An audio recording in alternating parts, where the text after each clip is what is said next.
beans one year, so it's sort of hard sometimes to get it going. We went to church this morning, so it's like 2 o'clock right now, and we're just now getting started, and we were making a joke. By the time we get started and get finished, you know, probably can't run past 6 o'clock because we're doing soybeans. It's going to take us 6 hours to do a 10-acre field due to getting started and just having issues. And so far, we had a little bit of an issue at the combine getting started, just a wiring connection and getting everything moved over here. And so far, we are on track for it taking us 6 hours to do a 10-acre field. How do you feel about our efficiency level? Yeah, with us working other jobs, it's hard not to do stuff on Sunday, but sometimes I wonder if that's just the price you pay for working on Sunday. Well, we're done with beans for today.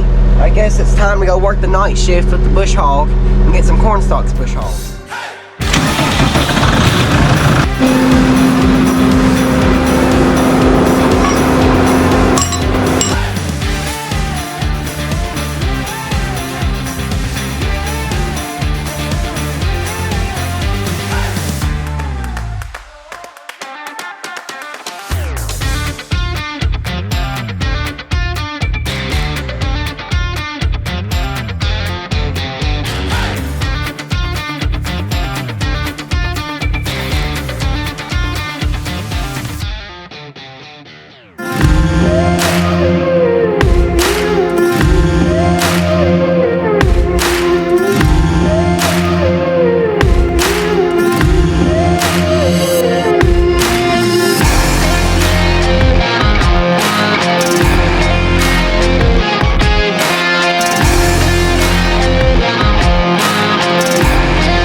Well, unfortunately, our beans are not going to be able to go for probably another hour or two, just due to combining beans.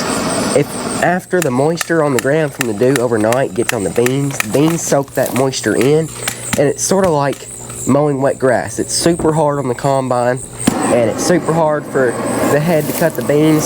So if you just wait and let that dew burn off, like it'll be like you're mowing dry grass. It's a whole lot easier. But part of having chicken houses and row cropping is we got a vent door cable that is broken. And these cables break from just being inside the chicken houses with moisture and corrosion and rust. Not really, I don't know why they break. Never mind, we don't know why they break. We've tried galvanized, we've tried stainless. They break so much. I don't know anybody else does it, but I've taken and measured what I need, and I've wrote it down in there and the tools that I need, so that when it does, I just go cut the piece of cable before I ever go, because they break so much. I'd say sometimes we have 2 or 3 o'clock, sometimes none o'clock, but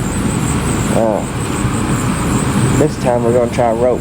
We put a rope winch over in the other farm on the feed lines, and so I know vent doors don't weigh more than the feed lines. We can actually put the video in the corner of that.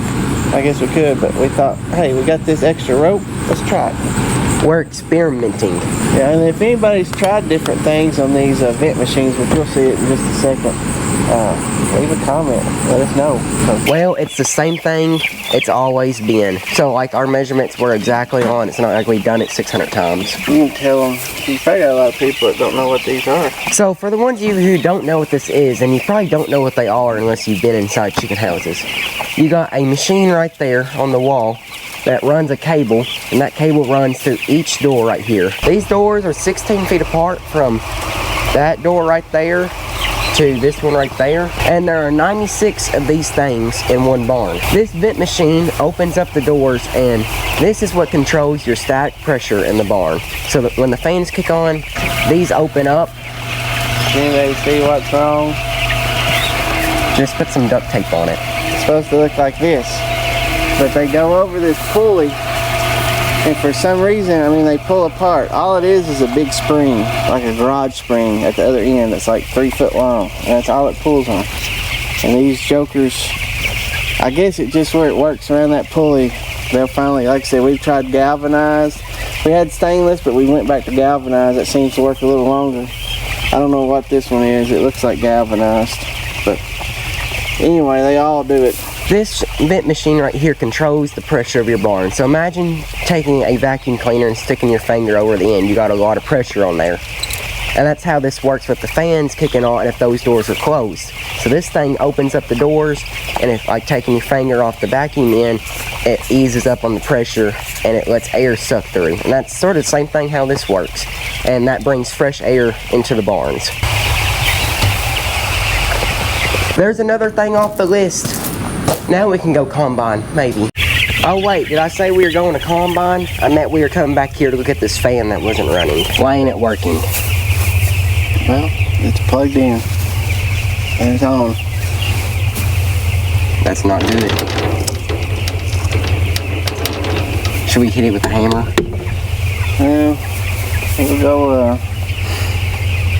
We'll go make sure. I checked the breaker, it said it's on. We'll go double check. And then after that, it's either, could be that start capacitor because the motor is cold. That means it has not been running.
It's been a quiet afternoon. He's been driving truck and I've been combining. My mom was riding with me a few minutes ago, but we've already done probably 20-ish acres, and so far yields are looking very promising and good. So very blessed to have that. But other than that, nothing's broken yet. The head ain't falling off the combine. Combine ain't lost the wheel.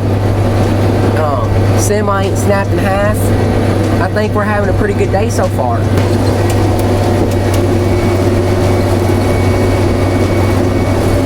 The only bad thing so far today is our header height is not working properly. And for the ones of you who do not know what that is, basically with the bean head, you have to run your head right on the ground. And it has a sensor on the feeder house, and it reads the ground, so it knows whether or not to raise the head up or down. And that is not working, so all day today I've been running the head manually, which means I am watching it extremely close, lowering it and raising the head by myself. And so far it's working pretty good. The only bad thing is you gotta watch it so close it gets annoying. Good monitor, we finally got one for this year. Right now it's showing we're at about 50 bushel an acre beans. Sorry, I'm very occupied right now. But it's a little bit low on the yield from what it was in corn. We haven't checked it yet on beans, but we're hoping that 57 bushels an acre maybe turns into 65 bushels an acre. Monitoring kit for this combine with an Insight ag leader controller probably 4 years ago, and installed it all, and it never would work. I've called our local dealer. They've been out twice and they looked at it. Nobody could figure it out. Some of y'all may know New Ag Talk. They've got a pretty good classified section, and I found one on there. If you're on there, the 1666 guy, he really helped Kyle. He really helped us out. I called him. He had several for sale, and he told me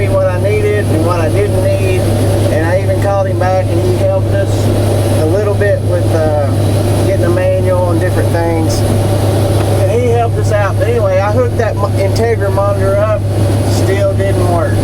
All my modules are working, it still wouldn't work. And so I decided to do some troubleshooting because we had power up here, but we never got power to the monitor. So I've got a picture. I don't know if you can see that little green wire in there, but it was broke off the plug that goes into the back of that monitor. And that's what the whole problem was this whole time.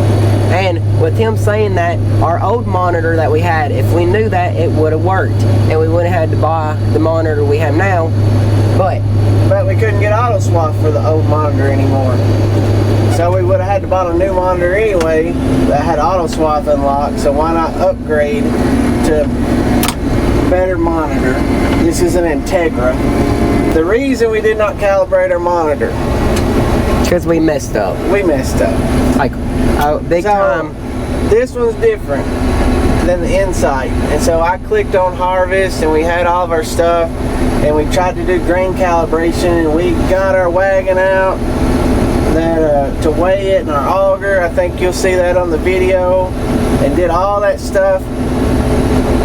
And we couldn't put the weights in. It wouldn't let us do it. We tried 3 times and it wouldn't do it. So it was a Saturday and I wasn't going to call the guy we got the monitor from on Saturday, so we were just going to wait till Monday.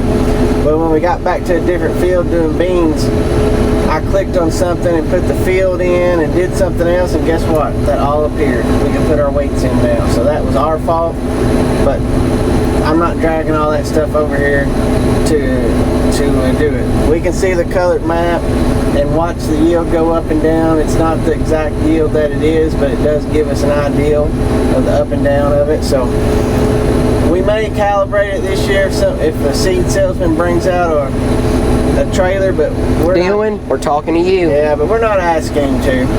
That's fine if he doesn't, but we know that it works. Everything works now, so next year we can really dial it in and be a little bit better prepared. And look, I got my combining shirt on. It's the church shirt. It's our lucky church shirt because I wear this and nothing breaks. Yeah, he's talking too much. Something's getting ready to break. Yep. You better quit talking or he's going to be fixing. PC 1666 guy. I'm sure there's a lot of people that know a lot of stuff about it, but he's the guy that we picked when we called, and he knew a lot of stuff about the legacy equipment, they call it now, that they don't support. And he really helped us out. So if you're on there and you see him listed something, don't worry about buying from him. He did a great job. What is this here? Look, I'm full and there's like, did I just dump it on the ground or something? I mean, there's nobody here.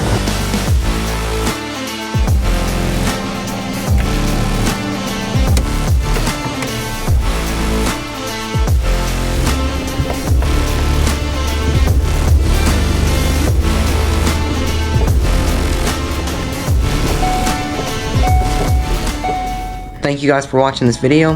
Hope they enjoy it. Remember, faith, family, farm. See you in the next one.